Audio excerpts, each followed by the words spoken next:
صوبان بیان کرتے ہیں، صحیح مسلم کی روایت ہے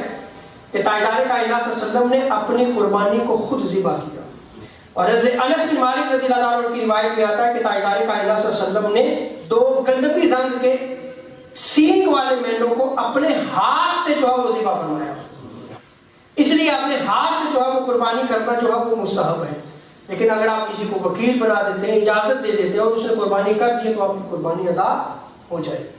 حضرت عبداللہ بن قرط رضی اللہ تعالیٰ عنہ روایت کرتے ہیں، اور بڑی خوبصورت روایت ہے، سنن ابو داؤد کتاب الحج میں اس روایت کو نقل کیا گیا ہے۔ تاجدار کائنات صلی اللہ علیہ وسلم نے ارشاد فرمایا، ان اعظم الایام عند اللہ یوم النحر،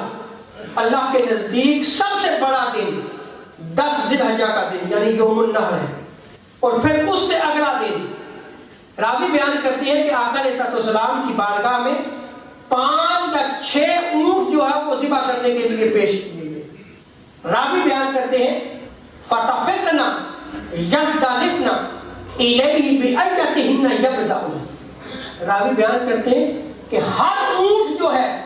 وہ یہ کوشش کر رہا تھا کہ بڑھ کر میں سب سے پہلے آ کے آقا علیہ السلام کی بارگاہ میں حاضر ہو کر لیٹ جاؤں، اور آقا علیہ السلام جو اللہ کے حضور قربانی کرے تو سب سے پہلے میں ذبح ہوں۔ اللہ اکبر، جانور جانتے تھے حضور کے مقام کو، یعنی خود جو ہے وہ قربانی کے لیے بڑھ بڑھ کر راوی بیان کرتے ہیں کہ وہ پیش ہو رہے تھے کہ سب سے پہلے اگر چھری چلے، تاجدار کائنات صلی اللہ علیہ وسلم کا دست اقدس جن کے ہاتھ مبارک میں جو ہے وہ چھری ہے، وہ سب سے پہلے میری گردن میں پھرے۔ اللہ اکبر، جانور جان کے تھے مقام مصطفیٰ۔